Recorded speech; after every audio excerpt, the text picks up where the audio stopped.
পুরনোকে বিদায় এবং নতুনকে আহ্বানের সময়, অর্থাৎ বছরের শেষ এবং নতুন বছরের শুরু,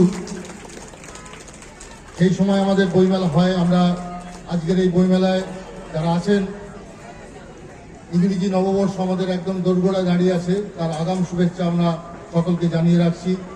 এবং এই 2025 সাল এটি ডানকুনি বইমেলার ক্ষেত্রে একটি গৌরবোজ্জ্বল বছর হতে চলেছে, কারণ 2025 সাল ডানকুনি বইমেলার রজত জয়ন্তী বর্ষ হতে চলেছে।